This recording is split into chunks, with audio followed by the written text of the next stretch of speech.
que le Manidem n'a pas de problème.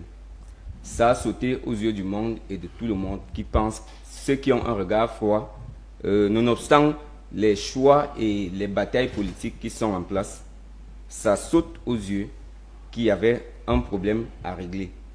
C'est clair et c'est net. Le Manidem ne souffre d'aucun problème. Nous avons produit au Conseil constitutionnel toutes les preuves légales, administratives, palpables et concrètes pour démontrer qu'au sein du Manidem, un problème d'investiture ne se posait pas. Et d'ailleurs, quand nous avons saisi au Conseil constitutionnel, on s'est offusqué du fait que c'est la pluralité des investitures qui est venue sur la table. Par contre, que le code électoral ne reconnaît pas la pluralité des investitures. La Constitution même ne connaît pas la pluralité d'investiture. Bon, j'imagine que nos compatriotes d'en face sont inspirés pour sortir les nouveaux mots et les grands mots pour nous faire décaler. Pas mais nous restons quand même, hein, Justin Zambo, pas jusque-là quand même. Non, nous restons Camerounais, nous restons patriotes et naturellement nous nous sommes pliés à la décision du Conseil constitutionnel. Le combat, il continue. Nous allons dominer de manière républicaine. Quitte Voilà, à ce que là, le vous nous moment rassurez, venu, les Camerounais qui nous ont mal jugés, nous comprendrons. Parce que à la fin, ça prendra le temps que ça va prendre, mais la vérité finit toujours par apparaître. Voilà, Mohamedou Talba, vous avez vécu la scène politique ces heures. Ces dernières heures, j'ai envie de dire au Cameroun, tout le monde était tourné vers le Conseil constitutionnel. Des surprises ou pas de surprises de votre côté? Bon, vous savez, chez nous à l'UNDP, le respect des institutions et le respect des décisions de justice est une règle immuable. Nous l'avons appliquée depuis les années 1992. Le Conseil constitutionnel a reçu un dossier. Et ce dossier fait état de 2 candidatures proposées par le Manidem. Il y a effectivement double candidature. On ne peut donc rien dire là-dessus. Mais le problème se pose ailleurs. En ma qualité de représentant de l'UNDP sur les questions électorales, depuis 2 ou 3 ans, je réponds aux invitations des LECAM. Et curieusement, à côté de moi, ou en face de moi, il y avait toujours Ekane Anissé. Et sur sa table, il y a toujours une enveloppe à M. Anissé Ekane, président du Manidem. Je n'ai jamais vu quelqu'un d'autre qui s'appelait Yebga ou je ne sais pas quoi. Jamais Elekam n'a invité quelqu'un d'autre que Ekane Anissé comme. Le hasard a fait qu'il est tantôt en face de moi, tantôt à côté de moi. C'est pour ça que je peux l'assurer. Je suis donc très surpris d'apprendre que le Conseil électoral, avec la totalité de ses membres, n'ait pas reconnu cette situation qui est claire. Donc s'il y a problème, c'est au niveau du Conseil électoral. Ce n'est pas au niveau du Manidem en lui-même. Non, ce n'est pas au niveau du Conseil constitutionnel. D'accord, donc c'est dès le départ, au niveau du Conseil électoral. Oui. Alors, quand le dossier arrive au niveau du Conseil constitutionnel, effectivement, il y a 2 candidats qui se réclament tous les 2 du Manidem. Donc, il n'y avait pas d'autre solution si ce n'est de les rejeter. Alors, moi, je m'étonne parce que moi, par exemple, si j'avais été connaissant cette situation, sachant que depuis 2-3 ans au moins, Oui. je n'ai vu que Ekane, représentant du Manidem au sein de toutes les réunions organisées par l'ECAM. Moi, si j'étais membre de l'un des 18, j'aurais exigé qu'on écrive que je suis contre.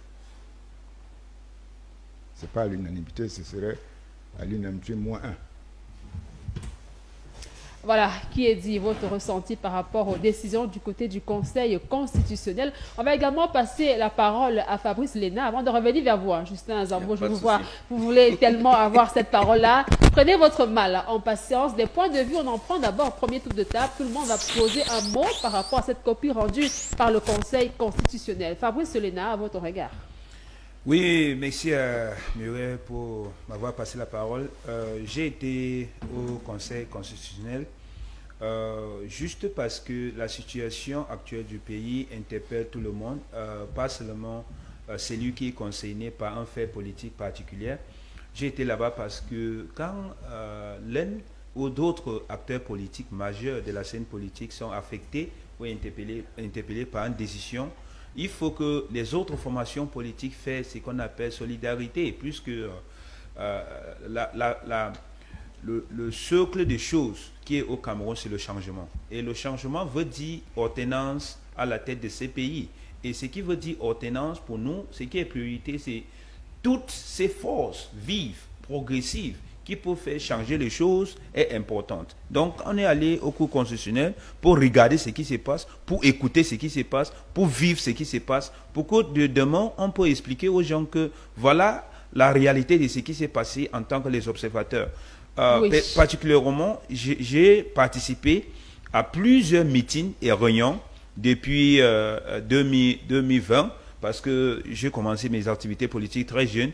Et à chaque fois que je participe, soit au congrès, soit aux activités publiques, politiques, ce n'est que M. Anicet Ekani que je constate toujours comme le président du Manidem, comme dit le grand frère du UNDP. Et au congrès du SDF, où j'ai été invité encore au Palais des Sports Yaoundé il y a un an, c'était la même chose. J'ai rencontré M. Ekani Anicet, on était assis presque du même juste à côté de moi. Donc, aujourd'hui, pour ressortir avec une autre personne, juste parce qu'il y avait contentieux préélectoral et les jeux qui s'est passé au cours constitutionnel, veut simplement nous dire que quelque part, la décision d'écarter ce monsieur était décidée et maintenant il fallait trouver les moyens de l'expliquer juridiquement ou bien légalement pour que ça ne soit pas un ho-ha ou un rapport de force. Est-ce que ce n'est pas beaucoup d'appréhension, des raisons pas très justifiées? Parce que Dieudonné Yebga, quand même, porte les couleurs du Manidem. Vraiment, je ne veux pas entrer aussi dans le jeu politique des partis politiques, mais ce que je veux dire, c'est notre... c'est votre ressenti en tout cas. Oui, notre système judiciaire n'était jamais juste. Nous, on a vu plusieurs cas de situations politiques. Quand je prends le cas de Mme Kawala avec le Minat et ce qui s'est passé dans le parti, jusqu'à aujourd'hui, quand tu pars dans le site de Minat, tu vois Edith Kawala, le président de CPP, par décision de cour d'appel de Yaoundé. Et maintenant, tu vois Tita Fon, reconnu par Minat. Ça veut dire quoi ça?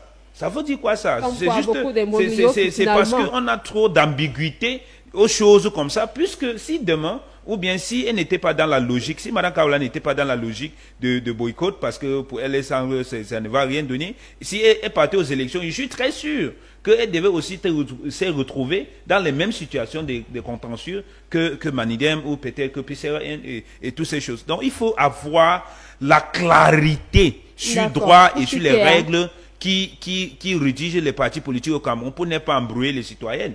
Et il faut que le parti au pouvoir comprenne aussi que le jeu électoral ou bien la politique soit ce qu'on appelle compétitive politique. La concurrence en politique doit être vraiment équilibre. Et pour que ça soit équilibre, pour 2025, le candidat qui était investi par Manidem, le prof Kanto, était très important pour équilibrer le jeu. Pour que question de coalition que nous sommes en train de pousser aujourd'hui est un peu difficile parce qu'il y a les écarts, on va parler des coalitions en deuxième thématique. Donc, nous ne sommes pas très contents de décisions des cours constitutionnels parce que nous semble que les décisions étaient prises dans un cabinet qui était décidé et maintenant c'est juste passé au cours constitutionnel. Puisque la seule décision, je veux chuter par là, la seule décision au cours constitutionnel, j'ai assisté lundi et mardi.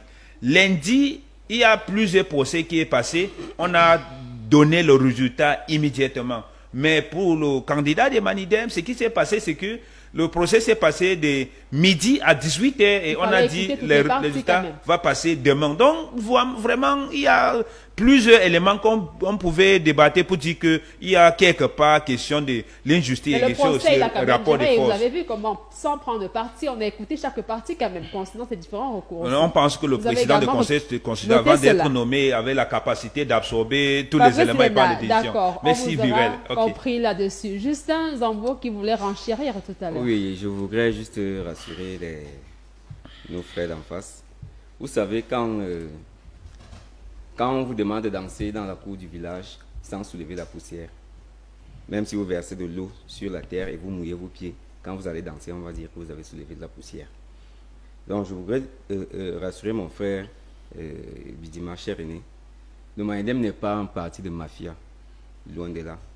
Loin de là. Si c'était un parti de mafia, je pense que je serais déjà quelqu'un qui est, moi personnellement, au moins haïssable. Mais nous sommes encore au Manidem depuis 2004, nous étions lycéens. Nous avons supporté ce combat politique de fond en comble avec tous les obstacles que vous pouvez imaginer quand vous décidez de vous engager politiquement. Et à voir ce qui se passe aujourd'hui, ça peut donner raison à certains jeunes qui ont dit nous on ne s'engage pas dans cette affaire-là, oui, parce que ça ne va nous amener nulle part. Ça va nous empêcher d'entrer à l'EMIA, à l'ENAM. Et vous voyez un peu, nous nous sommes sacrifiés pour dire, dans ce pays, nous on pense que nous aurons notre parole à dire, même dans 10, dans 20 ans, ayant un regard qui est concret à ceux qui sont en face de nous. Ça c'est d'un. De deux, M. Bidima a relevé leur fameuse rhétorique, nul ne peut se prévaloir de ses propres turpitudes. Une fois de plus, je demande qu'il faut laisser ça, il faut laisser tomber ça, parce que ça n'a plus sa place. Nous sommes partis avec le débat sur le mandat impératif. Accepter qu'on vous a tourné en bourrique, c'est aussi du jeu politique. C'est du jeu politique. Je ne peux pas citer au nombre de fois que le grand stratège Biya nous a tourné en bourrique, et au bénéfice du Cameroun, parfois, et parfois, nous, le peuple, on disait que non, ce n'est pas à notre bénéfice, mais c'est la stratégie politique. Le professeur Kamto vous a fait balader et il est venu au Manidem. Il faut déjà noter, quand vous dites, vous relevez la démission, on ne démissionne pas parce qu'on a organisé un congrès. Quand vous êtes là, vous êtes membre du RDPC, au sortir de cette émission, vous pouvez déposer, vous pouvez même démissionner de fait. Vous dites, je ne viens plus aux réunions. Vous n'écrivez même pas. Et on va constater que M. Bidima, ça fait 5 ans, il n'est pas aux réunions. Et le bureau politique peut siéger et dire que bon, on l'écarte. Ou bien vous avez peut-être fait une entrave à votre parti. Et le bureau politique s'assoit pour dire que peut-être qu'il est sorti de la ligne du parti. On l'écarte de mots ou alors il faut quand même le notifier. Oui, quand il faut déjà t'écarter de manière officielle, on te notifie. On te notifie. Maintenant, le professeur Kamto n'a pas à faire, il n'avait pas à faire. La loi ne le prévoit pas. Il n'y a pas un congrès à organiser parce que vous voulez démissionner. Il n'y a pas de congrès. Vous démissionnez, vous pouvez saisir le bureau politique, vous déposez vos lettres de démission. Pour juste une petite anecdote, le président Ekane, à un moment dans le parti, on avait une zone de turbulence à l'époque du président Abanda Kwama, Banda Kani, où le président Ekane avait été accusé des choses impossibles. Et ce jour-là, en plein BP, ici à Yaoundé, en Koumo, le président Ekane a écrit sa démission pour démissionner à la tête du parti. Il me l'a remis, j'étais au secrétaire de séance. Et quand il l'a remis, nous étions assis, on a dit, camarade, à partir de cet instant, tu n'es plus président du parti. Donc même au BP, tu n'es plus membre du BP, donc tu te mets dehors. Et tu prends ton... Il a libéré la salle. Oui, il a libéré la salle et il est parti. Donc pour vous dire que... Comme quoi, oui. Et dès que ça s'est fait, on a fait cette notification, et on a notifié, et puis on est passé à notre congrès, qui a, un CNC qui avait mis le camarade Abada Pama Père à son âme à la tête du Manidem. Donc, pour dire que le professeur Maurice Kamto a démissionné de manière conventionnelle. Ce n'est pas à M. Kamto qu'on va apprendre comment on démissionne d'un parti politique pour adhérer dans un autre. Pour les besoins de la cause, normalement, il n'y a pas de souci.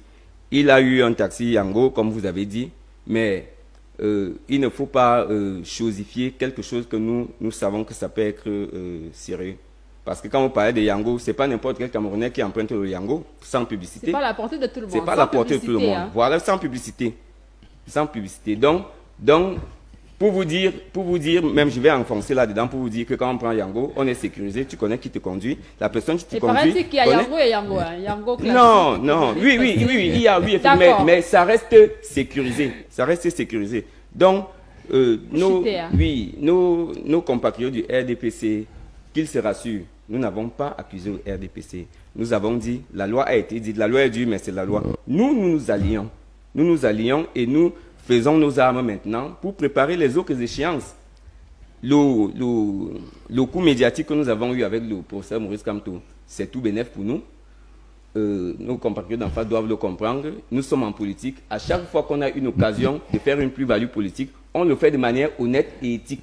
Il ne faut pas avoir des contorsions qui n'ont pas de sens. D'accord, capitaliser chaque étape. Oui, il faut capitaliser rester concentré sur un objectif. D'accord, Justin Zambo, vous l'avez dit, le combat continue du côté du Manindem. Vous voulez renchérir, Mohamedou Talba? Ce que je veux dire, c'est que un homme politique de l'envergure du professeur Kamto sait très bien que son histoire de mandat impératif et l'histoire de 300 signatures ne peut pas passer. Parce qu'il est très facile de demander à un seul des 300 de retirer son agrément, c'est perdu. Et je crois qu'il nous a tous menés en bateau avec son histoire de mandat impératif. Il le savait. La seule solution, c'est justement de passer par un parti. Et c'est ce qu'il a fait. Lucien Bédimar, vous voulez dire quelques mots après? Il n'a pas mené les Camerounais en bateau, il a menti et trahi les Camerounais. Il faut dire les mots tels qu'ils sont. Je ne vous le permets pas. Je vais vous le dire avec une très grande gravité. C'est votre ressenti en fait. Permettez mon ressenti. Nous vous écoutons. Voilà, écoutez-moi sans m'interrompre, madame. Nous vous écoutons. Et puis, ne m'orientez pas. Il n'a pas mené les Camerounais en bateau. Il a menti les Camerounais. Il a menti le peuple camerounais. Il a même escroqué le peuple camerounais. Parce que je vais vous dire quelque chose. C'est que vous devez le savoir. Vous êtes de l'UNDP. Je vous parle parce que je sais que vous pouvez être un parti sérieux. Lorsque ce monsieur pas fait, son meeting à Paris, il réunit près de 10 000 personnes. Il parle du mandat impératif et il lance la quête. Il lance la quête justement pour financer le MRC. Il était clair. Et je vais vous dire aujourd'hui, il y a les comptes, l'argent qui a été déposé auprès de ce monsieur comme candidat du MRC. Il n'y a rien de bateau. C'est un monsieur qui, en 2020, lorsqu'il décidait tout seul de ne pas aller aux élections législatives et municipales, vous voulez aussi dire qu'il a mené, il a menti, il a mené les Camerounais en bateau, il a menti son propre peuple. Alors, mais permettez, je ne vous ai pas interrompu. Alors, depuis 2020, c'est un monsieur qui a un ego surdimensionné, qui ne regarde que son propre intérêt, qui n'est là que pour lui-même, et qui a refusé. Le professeur Kamto n'aurait eu aucun problème s'il était parti aux élections en 2020. Aujourd'hui, il aurait des députés, certainement des conseillers municipaux, qu'on ne se retrouvait pas dans cette situation. C'est un monsieur tout seul, et j'ai encore cette vidéo, qu'il a dit lui-même, qu'il lui sera difficile, parce que l'acte qu'il est en train de prendre est tellement sérieux, et qu'il sera difficile au MRC d'aller aux élections présidentielles. Donc il était déjà conscient de son propre jeu. Alors je dis aujourd'hui, ne venez pas nous raconter comme si les Camerounais étaient des bêtes, comme si les professeurs d'université qui discutaient de ce problème étaient totalement à côté. Ce monsieur est un monsieur qui n'est pas sérieux. Ce monsieur est un monsieur qui ne compte que sur lui-même. Quand il part au niveau du Manidem, vous en venez à nous expliquer aujourd'hui. Alors là, qu'il vous a fait un coup politique. Alors vous voulez nous dire quoi? Vous voulez nous dire demain que le professeur Maurice Kamto n'est plus militant du Manidem? Nous le considérons désormais comme militant du Manidem. Pas du tout. Alors, pas du tout. Donc il est venu pour emprunter un parti et mentir les Camerounais pour être président de la République à partir de ce parti et rentrer dans le MRC. Je dis, il faut arrêter de prendre les Camerounais comme les gens qui ne réfléchissent pas. Et j'ai dit, quand on s'engage en politique, on s'engage parce qu'on a dans le sens le plus large l'intérêt supérieur de l'État.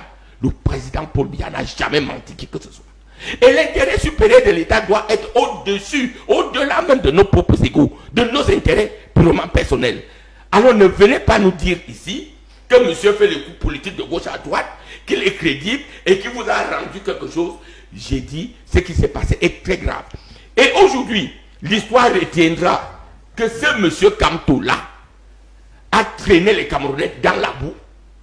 Il a voulu faire quelque chose d'inédit qui n'a pas marché parce qu'en face de lui, au moins, il y a les juristes les plus émérites et il y a encore les Camerounais qui ont encore de la vision et de la visibilité et qui peuvent encore juger.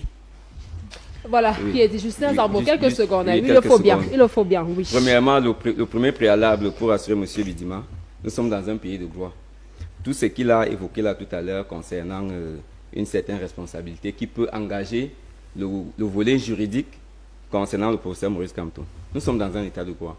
S'il est avéré que ce qu'il dit est vrai, la justice camerounaise est là. Elle peut se mettre en branle pour assurer le peuple camerounais que voici ce qui s'est passé. Et ce monsieur est rendu coupable de ceci et de cela. Ça, c'est d'un.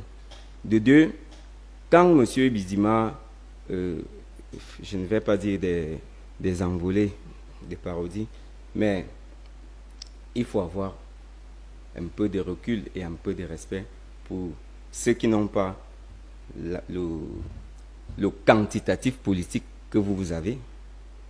Nous estimons au Manidem que peut-être nous n'avons pas le quantitatif, mais nous avons le qualitatif. Parce que nous sommes cohérents. Nous ne sommes pas ceux-là qu'on peut balader, comme vous pouvez imaginer. Donc, je vous dirais avec toute la profondeur de mon cœur, vous êtes à côté de la plaque.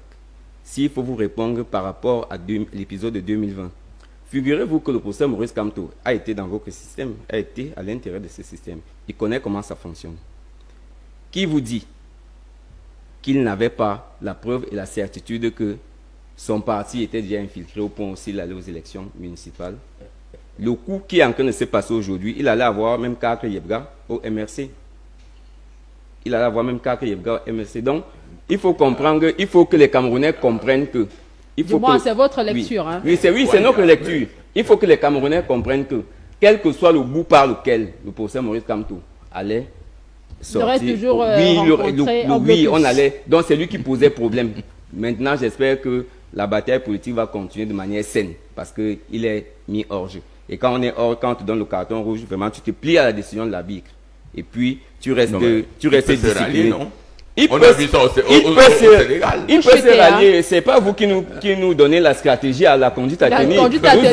Nous avons notre stratégie, nous avons notre démarche politique. Nous allons l'appliquer. Nous allons la mettre. Le respect de la décision, tout simplement. Oui, naturellement. Donc, rassurez-vous, il n'y a pas vous n'allez pas nous dire comment nous allons procéder. Nous savons ce que nous allons faire. Je vous ai dit que le combat continue, c'est pas fini. C'est comme dans un match de football, tant qu'on n'a pas sifflé la fin du match, ne vous admettez pas vaincu.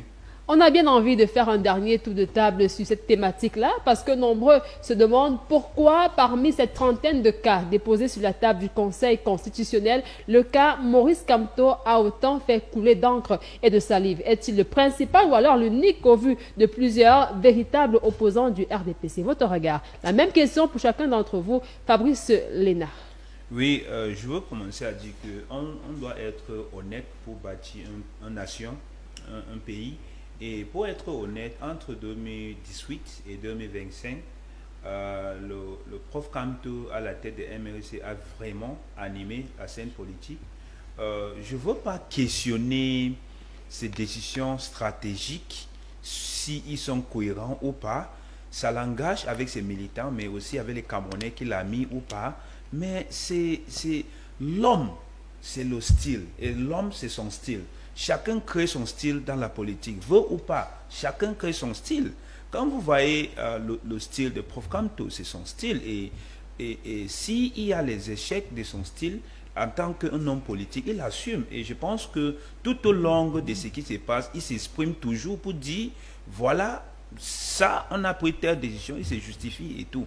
Pour moi, je pense que ce qui est essentiel pour nous autres formations politiques, mouvements politiques, partis politiques, peuple camerounais, c'est de voir comment c'est vraiment libérer amener toute l'énergie ensemble et se libérer de ces systèmes qui nous étouffent. C'est ce qui est plus important, puisque si on part dans tous ces débats de qui est le figure le plus important, et tout le temps on passe le débat sur le figure, on va perdre l'essentiel, qui est le système qui est en face. Et ils sont là, ils sont très contents. Quand on passe tout le temps sur les débats comme ça, on parle de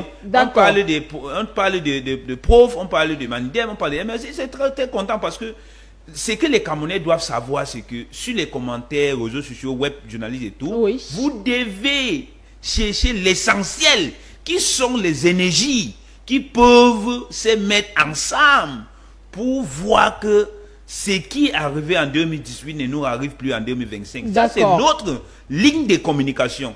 Comment on peut rassembler les forces vives, progressives, y compris Prof Kamto, qui aujourd'hui compte beaucoup.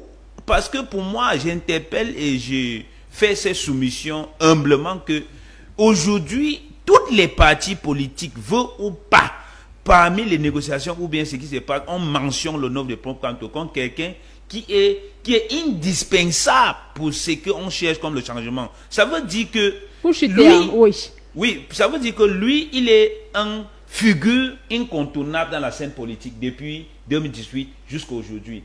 On ne veut pas regarder toutes ces choses. Il y a les gens qui peuvent se tuer pour Kamto. Il y a les gens qui décident de prendre. Et ils sont les Camerounais. Il faut qu'on arrive au Cameroun à un moment donné où on peut accepter un citoyen de Logo Nechari qui disent que pour moi, je peux mourir si Bello Bouba n'est pas le président, et on l'accepte tel qu'il est. On arrive à un moment où on peut voir un citoyen qui dit que si ce n'est pas Fabrice Lena qui est devant là, je peux mourir. On accepte, puisque ce que je vois que les gens ne veulent pas accepter, c'est que n'oublie pas que dans la politique, il y a les fanatiques et les gens qui croient que mieux je passe par telle personne pour être représenté. Et si c'est lui qui est parmi ceux qui sont sur la table de décision, j'ai confiance. Parce que c'est aussi une manière de construire ensemble, de bâtir ensemble. Donc pour moi, il est très important, il est une figure très importante qu'on ne peut pas contourner. On laisse le discours des crucifiés, analyser les défauts. Il n'y a personne qui est parfait. Le président de la République n'est pas parfait. S'il était parfait, il devait aller se reposer à 95 ans. Donc nous, aujourd'hui, on doit être honnête. On doit être honnête. Il nous a causé beaucoup de dégâts. En tant que Mohamed Talba. Moi, je dois dire que vraiment cette histoire-là me gêne beaucoup. Les gens ont dévalorisé la fonction de chef de l'État. Je ne peux pas admettre que, à la limite, jusqu'à 30 personnes, certains n'ont même pas le b.a.-ba de la chose, c'est-à-dire les 30 millions, etc. C'est une manière de dévaloriser la fonction de chef de l'État. Je dirais même une insulte vis-à-vis de nos deux premiers chefs d'État. Que maintenant, c'est du tout venant qui s'amuse à dire que je vais être président de la République. À titre personnel, ça m'a beaucoup gêné. Oui. Le deuxième point, c'est que je maintiens que le choix, je ne vais pas dire Yango comme vous avez dit, le choix d'un parti pour appuyer sa candidature était la seule envisageable et c'est la seule que quelqu'un comme Kamto pouvait prendre. Moi, je maintiens, quel que soit ce que dira M. Bidima, qu'il sait très bien que s'il continue avec son histoire de mandat impératif, etc., ça n'irait nulle part. Et il sait très bien que même s'il avait les 300 signatures, le dernier jour, il y aurait défaillance même d'un seul, et ça fait 290, ce n'est plus 300. Donc il l'avait. C'est une situation que nous avons déjà acceptée. En 2018, je crois qu'il y a eu cette pratique. Les gens qui ont été présentés par d'autres partis. Je crois que cette fois-ci, il y en a encore. C'est rentré dans les mœurs. Dommage pour lui que le Conseil constitutionnel ait accepté ce qu'a décidé le Conseil électoral. Je vous ai dit pourquoi. Voilà. Mais votre regard, est-il la principale figure d'opposition au Cameroun? Qui ça? Professeur Maurice Kamto. Bon, le problème, c'est que nous, par exemple, nous avons toute une région, nous avons beaucoup de mairies, nous avons beaucoup de conseillers régionaux, beaucoup de conseillers municipaux, etc. Bon, c'est dommage. C'est possible qu'il le soit, hein, mais nous n'en avons pas la preuve. C'est très possible qu'il le soit. Lucien Bidima.